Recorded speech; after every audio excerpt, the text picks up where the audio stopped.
So ಅವನನ್ನ ಹೋಗಿ ಕೇಳಿದ್ರಂತೆ, ನಿನ್ನ ಸಾಧನೆಗೆ ಯಾರು ಇನ್ಸ್ಪಿರೇಷನು, ನೀನು ಇಷ್ಟು ಸಾಧನೆ ಮಾಡೋಕ್ಕೆ ಯಾರು ನಿನಗೆ ತುಂಬ ಇನ್ಫ್ಲೂಯೆನ್ಸ್ ಮಾಡಿದವರು, ರೆಫರ್ ಮಾಡಿದವರು, ನಿನ್ನ ಮನ್ಸಿನ ಮೇಲೆ ಯಾರು ಪ್ರಭಾವ ಬೀರಿದ್ರು ಅಂತ ಕೇಳಿದ್ರಂತೆ. ಇವನು ಊರಲ್ಲಿ ಒಂದು ಒಳ್ಳೆ ನೇಮು ಸ್ಥಾನ ಗೌರವ, ಊರಲ್ಲಿ ಒಂದು ಒಳ್ಳೆ ಸಾಧಕನಾಗಿರ್ತಾನೆ, ಎಲ್ಲರೂ ಇವನ್ ಕಂಡ್ರೆ ರೆಸ್ಪೆಕ್ಟ್ಫುಲ್ ಆಗಿ ಮಾತಾಡ್ತಾ ಇರ್ತಾರೆ.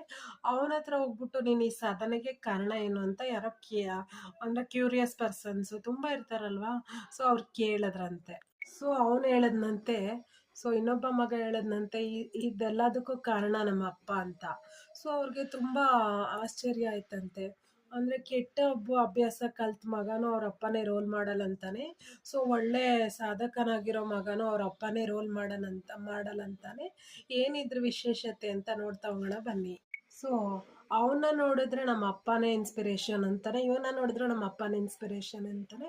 ಇಬ್ರಿಗೂ ಒಂದೇ ಅಪ್ಪ, ಇಬ್ರಿಗೂ ಒಂದೇ ಅಪ್ಪ ಆಗಿ ಯಾಕೆ ಹಿಂಗೆ ಗುಡ್ ಬ್ಯಾಡ್ ಇನ್ಸ್ಪಿರೇಷನ್ ಆಯ್ತಾ ಹೋದ್ರು, ಸೊ ಅಂತ ಯೋಚನೆ ಬಂತು. ಅವನು ಹೇಳ್ತಾನೆ, ಸಾಧಕ ಮಗ ನಮ್ಮ ಅಪ್ಪ ದಿನ ಕುಡ್ಕೊಂಡ್ ಬರ್ತಾ ಇದ್ರು, ಸೊ ನಾನು ಅದಕ್ಕೆ ಡಿಸೈಡ್ ಮಾಡಿದೆ, ಇನ್ನು ಯಾವತ್ತು ನಾನು ಈ ತರ ಕೆಟ್ಟ ಅಭ್ಯಾಸವನ್ನು ನಾನು ಪ್ರಾಕ್ಟೀಸ್ ಮಾಡ್ಬಾರ್ದು ಅಂತ. ಸೊ ನನ್ನ ಅಮ್ಮನ್ಗೆ ದಿನ ಇಟ್ಕೊಂಡು ಕುಡಿದ್ಬಿಟ್ಟು ಹೊಡಿತಾ ಇದ್ದ, ದುಡ್ಡಿಗೆ ಡಿಮ್ಯಾಂಡ್ ಮಾಡ್ತಾ ಇದ್ದ. ಸೊ ನಾನು ಡಿಸೈಡ್ ಮಾಡಿದೆ, ಇನ್ಮೇಲೆ ನಾನು ದೊಡ್ಡವನಾದ್ಮೇಲೆ ನಮ್ಮ ಅಮ್ಮನ ದುಡ್ದು ಚೆನ್ನಾಗಿ ನೋಡ್ಕೋಬೇಕು, ಹಿಂಸೆ ಕೊಡಬಾರ್ದು ಅಂತ. ಸೊ ನಮ್ಮಪ್ಪ ದಿನ ಕುಡ್ದು ಗಲಾಟೆ ಮಾಡ್ತಾ ಇದ್ರು. ಸೊ ಅಕ್ಕಪಕ್ಕದ ಮನೆಯವರೆಲ್ಲ ನೋಡ್ತಾ ಇದ್ರು, ಮಾನ ಮರ್ಯಾದೆ ಎಲ್ಲ ಹೋಗ್ತಾ ಇತ್ತು.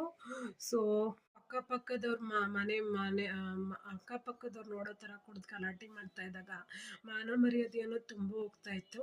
ಎಷ್ಟೋ ದಿನ ಹೊಟ್ಟೆಗೆ ಊಟ ಇಲ್ಲದೆ ಮಲಗಿರುವಂಥ ಉದಾಹರಣೆಗಳು ಇದೆ ಅಂತ ಅವನು ಹೇಳ್ತಾ. ಈ ಪ್ರಾಬ್ಲಮ್ಸ್ನೆಲ್ಲ ನೋಡಿದಾಗ ನನ್ಗನ್ಸಿದ್ದೇನೆಂದರೆ, ನಾನು ಯಾವತ್ತೂ ನಮ್ಮ ಅಪ್ಪನ ಥರ ಬುದ್ಧಿ ಕಲಿಬಾರ್ದು.